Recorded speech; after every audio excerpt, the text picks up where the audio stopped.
Welcome to the Emotional Mastery video series. My name is Kong Nguyen. I am a licensed acupuncturist here at Crossover Health. Thank you for making this commitment to bettering yourself, as your time and energy is precious. And it is my intention to honor this commitment by sharing some knowledge and wisdom I feel has great value. So if you're ready, let's get started. What are emotions? Are they good or bad? Can we use them to our benefit? Or how do we even resolve them? In this first video, I will be going over the basics about emotions as well as lay the groundwork for the rest of the series.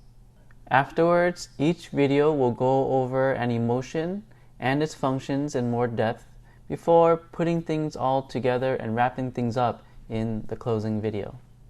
So what are emotions? Emotions are energy, and it is something that exists within every living being in nature, none more so than in humans.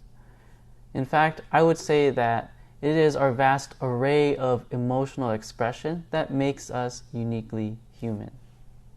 Complex as our emotions can be, there is a way to simplify them in order to better understand them. And to do this, I adopt the 5-element theory that we use in traditional Chinese medicine. These 5 elements are wood, fire, earth, metal, and water. You can also think of them as 5 phases, if that makes more sense for you. Each of the 5 elements represents a group of characteristics and functions, including emotions.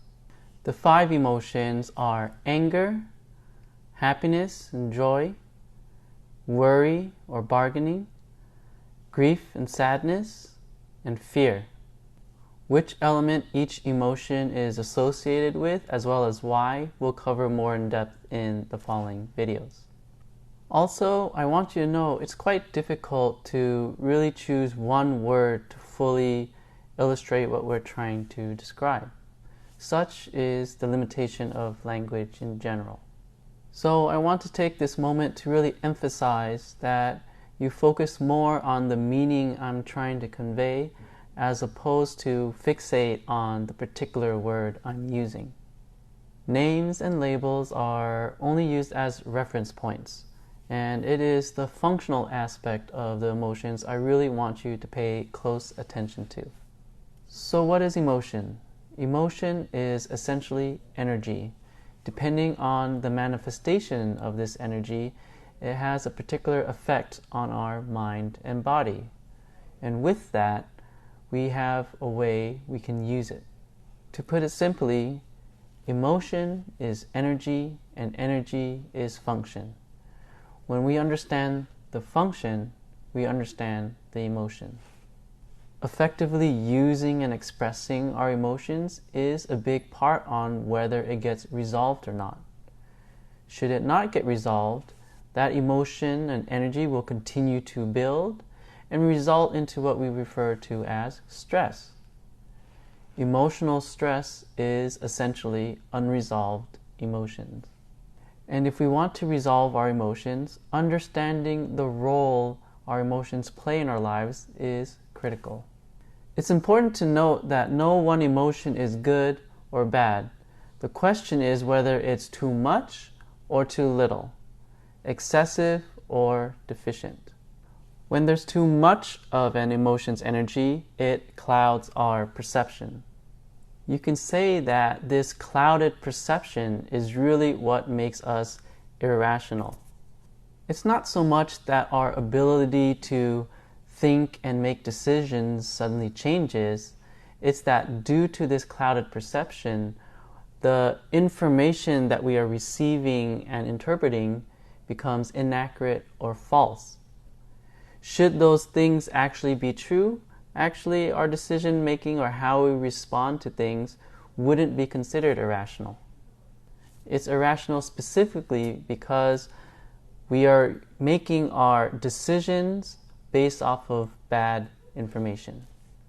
As you can imagine, any action or decision we make based off of poor information will equally be poor. On the other hand, if we have too little of an emotion's energy, it gives us an oblivious perception. When we are oblivious, it's as if we are ignorant about what's going on. Being unable to see what others see or feel what others feel really undermines our sense of urgency around a lot of matters. The higher the amount of emotion, the higher the sense of urgency and priority it has. The lower the amount of emotion, the lower the amount of urgency and priority it has. This will become more apparent when we actually dive into each emotion in the following videos.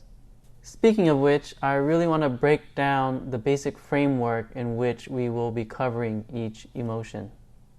As I've stated earlier, the best way to understand emotions is to understand how they function.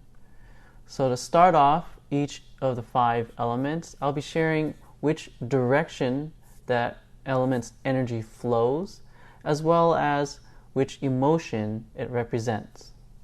Next, I'll cover the emotion's primary function, what the outcome for resolution is, aka what it wants, as well as what the catalyst is to start that process, aka what it needs. As an added layer of understanding, I will also share with you what each emotion focuses on. Does it focus on the positive or the negative? Certainty or uncertainty? Chaos or order?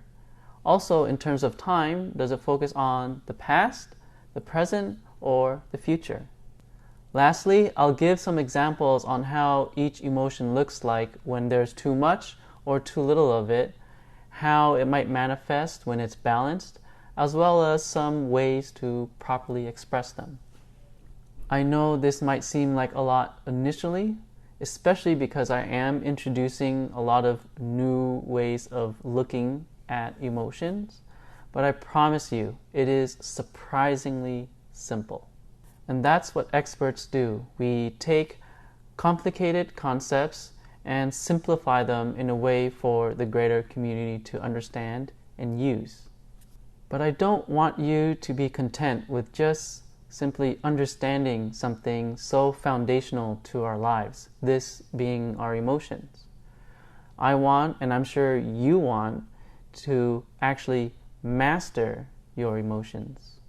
Forget about control. When most people talk about controlling your emotions, they're really saying is suppress it. That's not what I'm asking. What I'm challenging you to do is to put in the conscious practice to improve your mastery over your emotions, to use it in a way that actually helps your life as well as the life of those around you. To master your emotions is to use the innate potential energy that it is to live a life fully, wholesomely, and meaningfully. Just take a moment to imagine what that may look like. That no matter what happens, you get to decide how beautiful life is, as well as how beautiful life can be. I believe that you're not only good enough to do it, but that you're absolutely worth it. And if you believe so too, I have some hard-earned wisdom to share with you.